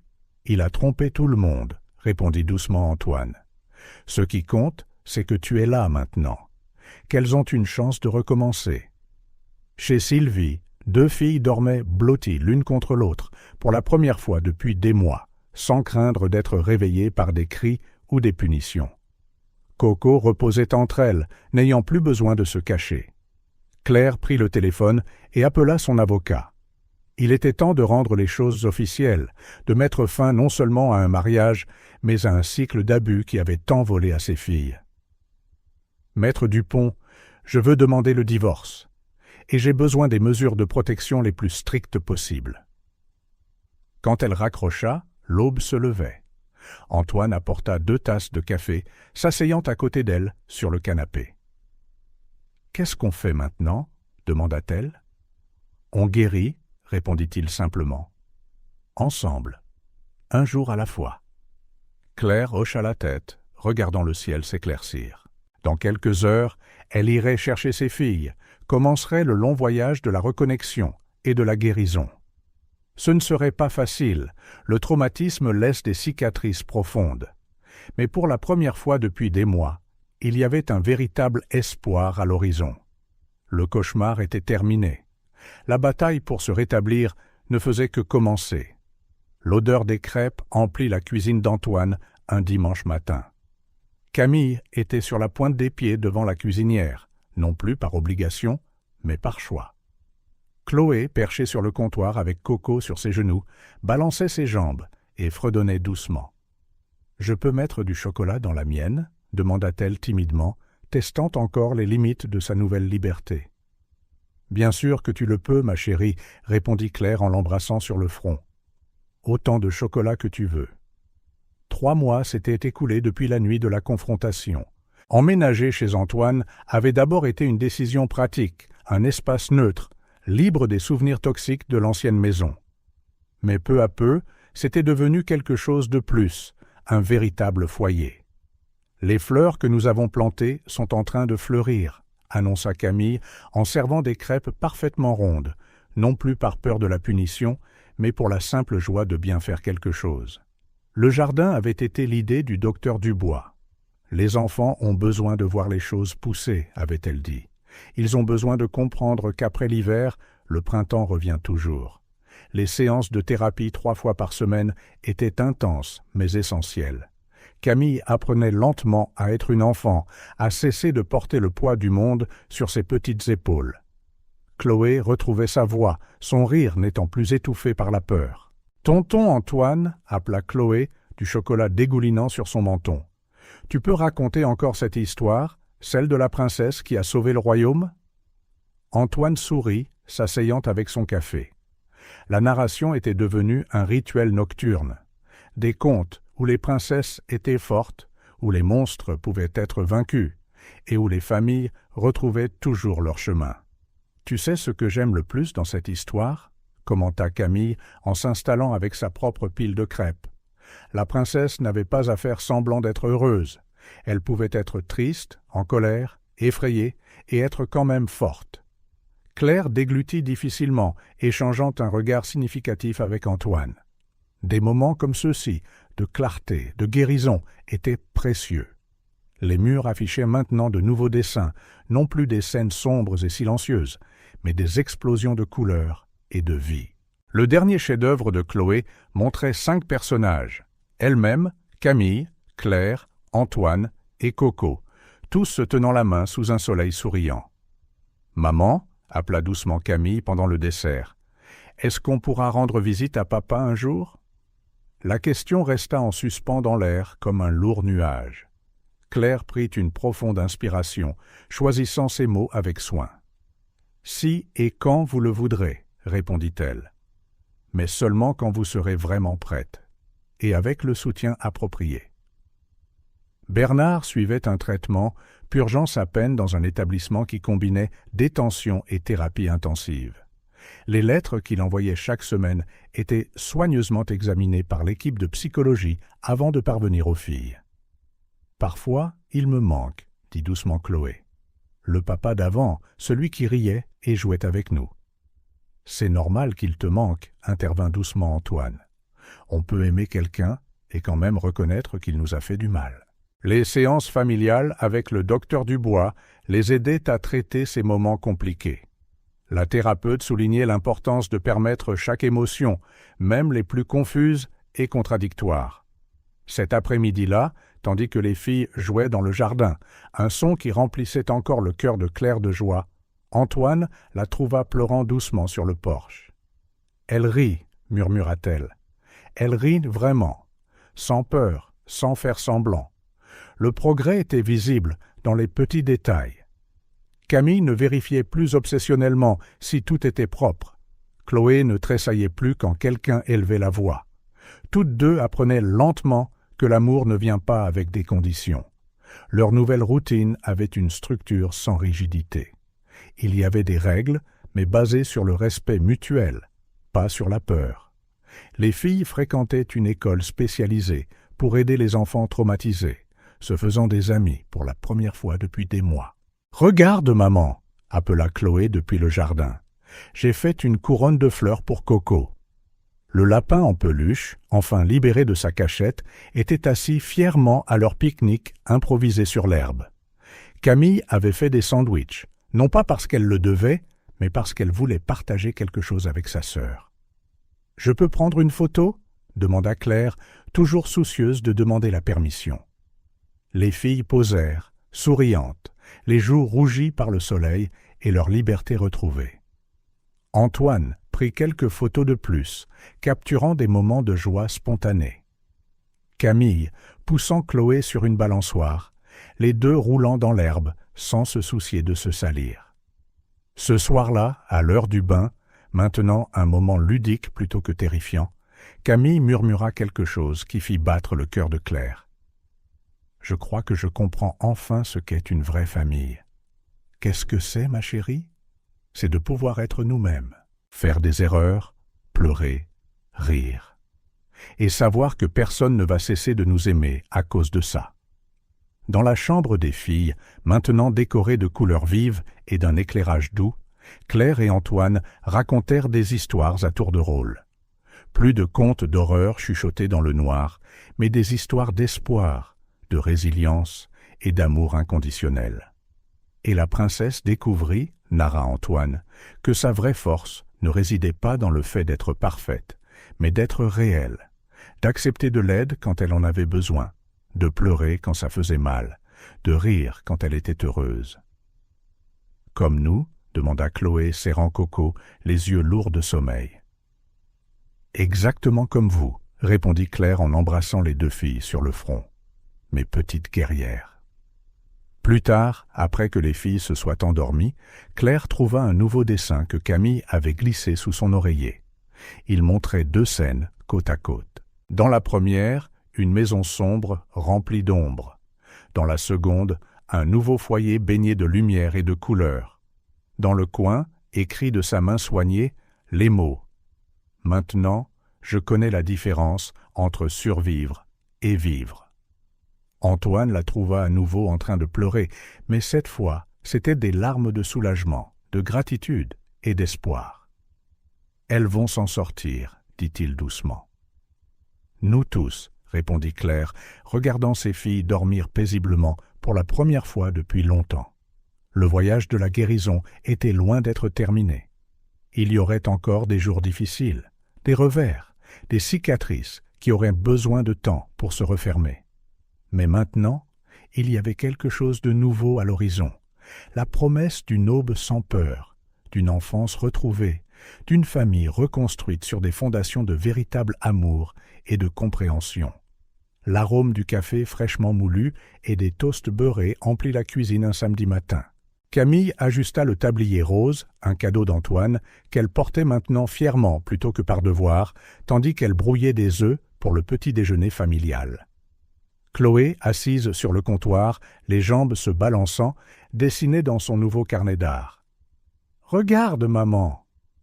Chloé tendit son dessin, les yeux brillants. « C'est nous au pique-nique d'hier. » Claire se rapprocha pour admirer l'œuvre. Plus de visages vides ou de soleil noir. Le papier éclatait de couleurs vives, de sourires authentiques, une famille sous un ciel d'un bleu éclatant. Dans le coin, Coco était assis avec une petite couronne de fleurs que Chloé avait fabriquée pour lui en cours d'art. « C'est merveilleux, ma chérie, » dit Claire en lui embrassant le haut de la tête, respirant l'odeur de shampoing pour enfants, un parfum qui la rendait silencieusement reconnaissante pour de si simples moments de normalité. Antoine entra, portant des sacs de courses du marché local. « Qui est prêt à faire des biscuits aujourd'hui ? »« Moi » s'exclama Chloé en sautant du comptoir et en courant pour aider avec les sacs, non plus par peur d'être inutile, mais par pure joie d'aider. Camille, regardant depuis la cuisine, fit un petit sourire. « On peut faire ceux aux pépites de chocolat que tante Sylvie nous a appris à faire ?» 6 mois s'étaient écoulés depuis qu'ils avaient emménagé dans la maison d'Antoine. Ce qui avait commencé comme un refuge temporaire était devenu un véritable foyer. Chaque pièce était remplie de nouveaux souvenirs, remplaçant progressivement les anciens.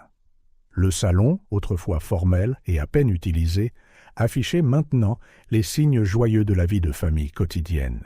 Des livres pour enfants éparpillés sur le canapé, des jouets rangés dans des paniers colorés, des photos récentes capturant de véritables moments de bonheur. La plus grande, bien en vue au-dessus de la cheminée, montrait 4 générations réunies. Claire avec les filles, Sylvie et leur grand-mère, toutes rayonnantes lors d'un récent déjeuner dominical. Dans le jardin, les fleurs que Camille et Chloé avaient plantées des mois auparavant éclataient de couleurs. Chaque nouveau bourgeon était célébré comme une petite victoire, un symbole de la propre renaissance de la famille. « Tonton Antoine, » dit Chloé alors qu'il mesurait les ingrédients des biscuits, « tu peux raconter encore cette histoire, celle du phénix qui renaît de ses cendres ?» Antoine sourit, commençant le conte qui était devenu l'un des préférés des filles. L'histoire d'un oiseau magique qui, même après que tout est brûlé, trouvait la force de renaître, plus fort et plus beau qu'avant. Camille, mesurant soigneusement la farine par choix, non par peur, intervint. « Nous sommes comme le phénix, n'est-ce pas? On renaît après le feu. » Claire déglutit difficilement, échangeant un regard entendu avec Antoine. Ces éclairs de sagesse la prenaient encore au dépourvu. La matinée se transforma en une célébration impromptue de la vie et de l'amour. La farine volait, les rires résonnaient, et personne ne se souciait du désordre dans la cuisine. Camille, autrefois obsédée par la propreté et l'ordre, riait maintenant librement alors que Chloé dessinait des visages souriants sur les biscuits non cuits. « Je peux prendre une photo ?» demanda Antoine, toujours soucieux de demander la permission, une pratique qu'ils avaient tous adoptée pour respecter les limites et les choix de chacun. Les filles posèrent fièrement avec leur création culinaire, le visage barbouillé de chocolat et de vrais sourires. Claire se joignit à elle, et Antoine mit le minuteur pour pouvoir être sur la photo aussi. Coco, perché sur le comptoir dans un minuscule tablier de chef, complétait le portrait de famille. L'après-midi, tandis que les biscuits refroidissaient et qu'un film d'animation passait à la télévision, Claire trouva Camille seule, dans sa chambre, écrivant dans son journal. Non plus un enregistrement caché d'horreur, mais un compagnon où elle pouvait librement exprimer ses pensées et ses sentiments. « Je peux entrer, ma chérie ?» Camille sourit, fermant le carnet sans hâte ni peur. « Bien sûr, maman. J'écrivais juste sur aujourd'hui. C'était une bonne journée ?»« Très bonne, » répondit-elle, les yeux brillants. « Tu sais ce que j'aime le plus en étant ici. On peut être heureux sans s'inquiéter que quelqu'un se fâche à ce sujet. » Claire s'assit à côté d'elle sur le lit, remarquant comment Camille ne se tendait plus à la proximité. Les câlins, autrefois tendus et réticents, étaient maintenant naturels et chaleureux. « Maman, » demanda Camille après un moment, « tu penses que je n'oublierai jamais tout ça ?»« Non, mon amour, » répondit Claire candidement. La vérité était toujours une politique de la maison. Mais tu apprendras à porter ces souvenirs différemment, comme des cicatrices qui nous rappellent à quel point nous sommes fortes. En bas, le rire de Chloé retentit, suivi de la voix enjouée d'Antoine, imitant des personnages de dessins animés. Camille sourit, un son qui faisait encore bondir le cœur de Claire de joie. « Parfois, » admit tranquillement Camille, « j'ai peur de me réveiller et de découvrir que tout ça n'était qu'un rêve, que je vais retourner dans l'ancienne maison, les règles, la peur. » Claire la serra dans ses bras, sentant comment sa fille se laissait aller complètement à l'étreinte, un autre petit miracle quotidien. « C'est réel, mon amour, aussi réel que l'amour que nous avons pour toi et ta sœur. » Le soir apporta sa propre sorte de magie. Le dîner fut une affaire collaborative, tout le monde aidant dans la cuisine par choix, non par obligation. Chloé mit fièrement la table, plaçant un petit vase de fleurs du jardin au centre. Au dessert, des biscuits encore chauds servis avec du lait. Antoine surprit tout le monde avec une annonce. « Que diriez-vous de transformer le bureau vide en un studio d'art ?» Les yeux de Chloé s'écarquillèrent. « Pour qu'on puisse peindre, dessiner et faire des sculptures ?»« Des collages, toutes sortes d'art que vous voulez, » répondit-il avec un grand sourire. « Un espace juste pour créer et vous exprimer. » Camille, qui avait récemment découvert un talent pour l'aquarelle, serra Antoine dans ses bras impulsivement. Ces démonstrations spontanées d'affection étaient encore nouvelles, encore précieuses. « On pourra accrocher nos peintures sur les murs ?» demanda Chloé avec espoir. « Le monde entier peut être votre galerie », répondit Claire, imaginant déjà les couloirs transformés en une exposition permanente d'art enfantin.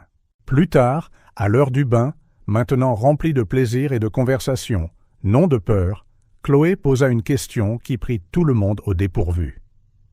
Tonton Antoine, est-ce que tu vas être notre nouveau papa ?» Un lourd silence tomba sur la salle de bain. Claire retint son souffle, mais Antoine répondit avec sa chaleur habituelle. « Je fais déjà partie de cette famille, de la manière que vous voulez que je le sois. Je n'ai pas besoin de remplacer qui que ce soit. Je peux juste être une autre personne qui vous aime. » Camille, enveloppée dans sa serviette licorne, réfléchit sérieusement à la question. « Comme une famille de cœur. »« Exactement, » intervint Claire, soulagée.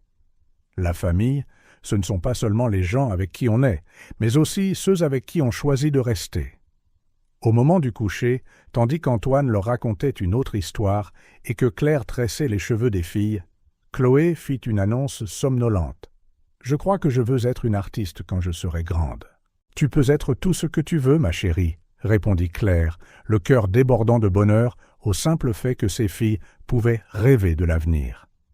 Camille, déjà à moitié endormie, murmura « Je veux aider d'autres enfants, comme le docteur Dubois nous aide. » Antoine termina l'histoire, non plus un conte d'horreur chuchoté dans le noir, mais un récit d'espoir, d'amour et de possibilités infinies. Après que les filles se soient endormies, Claire trouva Antoine sur le porche, contemplant le jardin nocturne où les lucioles dansaient parmi les fleurs. « Elles guérissent vraiment, dit-elle, acceptant la tasse de thé qu'il lui offrait. « Nous tous, répondit-il doucement, jour après jour, moment après moment. » Dans la chambre des filles, Coco veillait sur leur sommeil paisible, n'ayant plus besoin de se cacher. Les murs, autrefois nus et froids, présentaient maintenant une collection croissante d'œuvres d'art, chaque pièce un petit triomphe sur la peur, chaque couleur une célébration de la liberté retrouvée. La maison était silencieuse, mais pas du silence oppressant d'avant.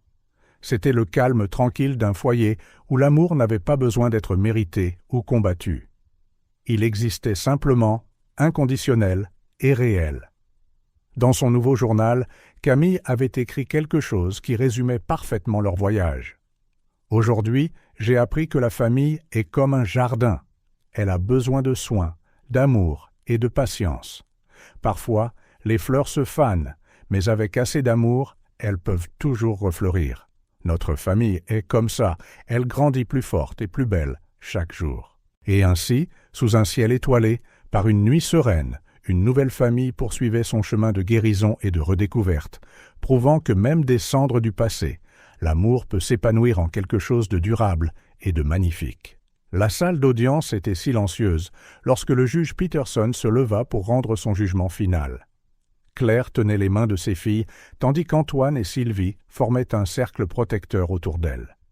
Une année entière de bataille juridique se résumait à ce moment.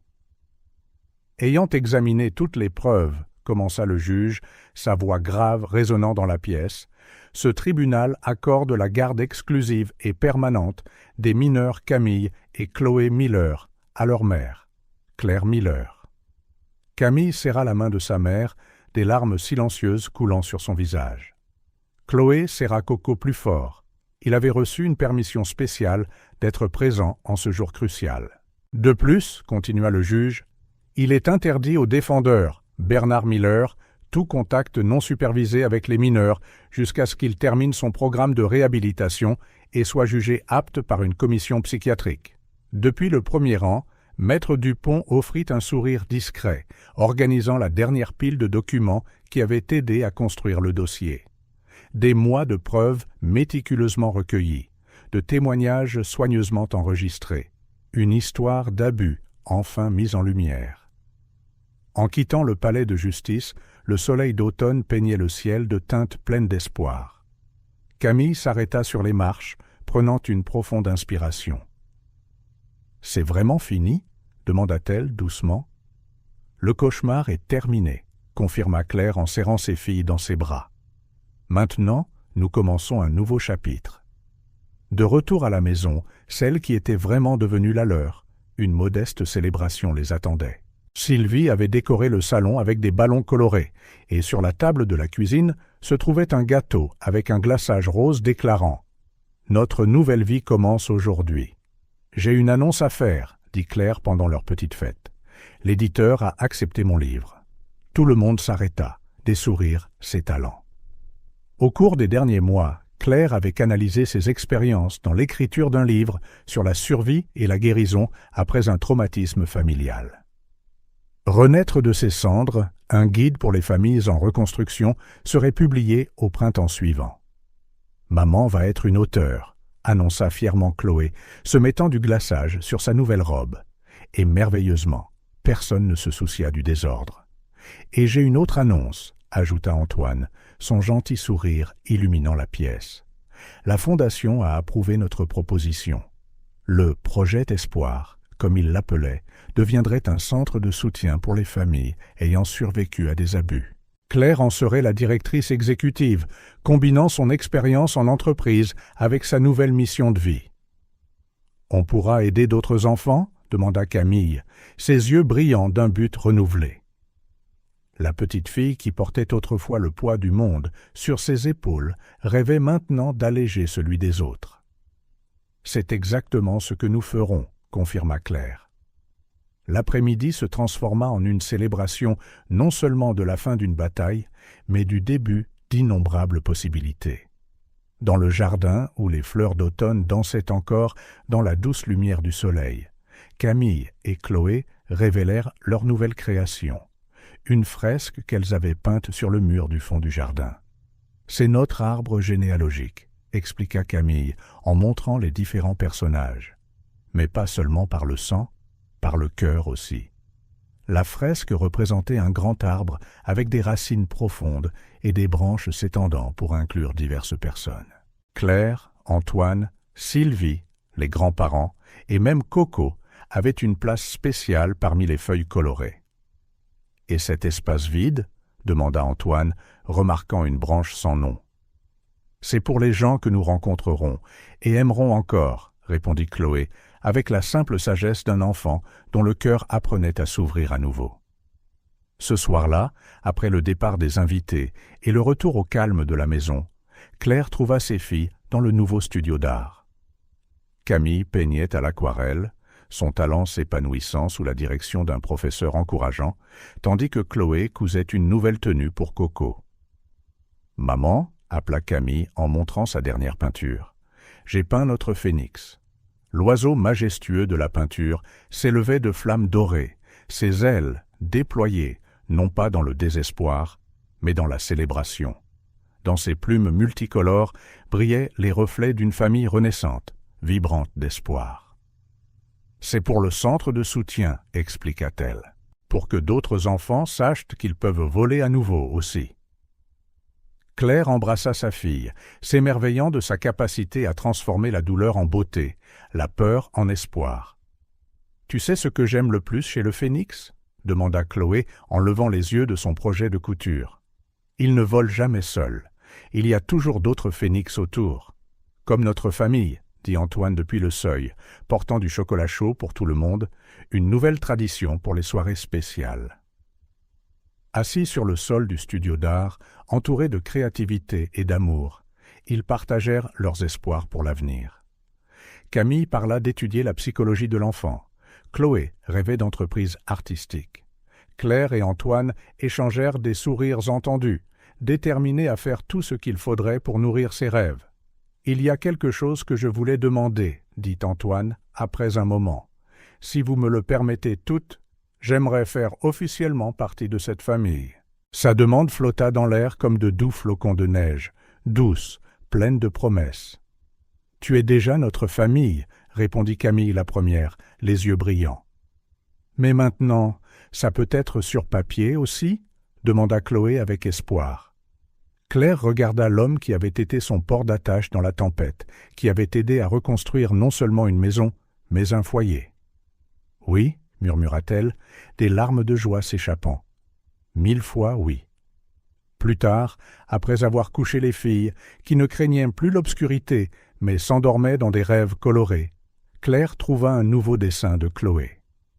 Ils montraient leur famille élargie, tous se tenant la main, avec une simple phrase dans son écriture enfantine. « L'amour est plus fort que la peur. » Dans ce qui était autrefois le bureau, maintenant réaménagé en espace de planification pour le centre de soutien, Antoine et Claire mettaient les dernières touches au projet Espoir. Les murs affichaient des œuvres d'art des filles, chaque pièce un testament de guérison et d'espoir. « Tu sais ce que j'ai réalisé ?» remarqua Claire en regardant une photo de famille récente prise à la plage. « Nous ne faisons plus que survivre. Nous vivons vraiment. » Antoine hocha la tête, comprenant parfaitement. À l'étage, leur fille dormait en toute sécurité, n'étant plus hantée par des cauchemars. Dehors, les fleurs continuaient leur cycle éternel de renaissance. Et entre ces murs, une famille prouvait que le véritable amour inconditionnel pouvait guérir même les blessures les plus profondes. « À nos nouveaux départs, » dit Antoine en levant sa tasse de thé. « À notre famille, » ajouta Claire, le cœur débordant de gratitude et d'espoir. Sur le mur derrière eux, le phénix de Camille semblait sourire, ses ailes déployées dans une étreinte éternelle de protection et d'amour. Un symbole parfait pour une famille qui avait appris la leçon la plus précieuse de la vie, que des cendres du passé, avec assez d'amour, il est toujours possible de renaître plus fort, plus sage et plus beau que jamais.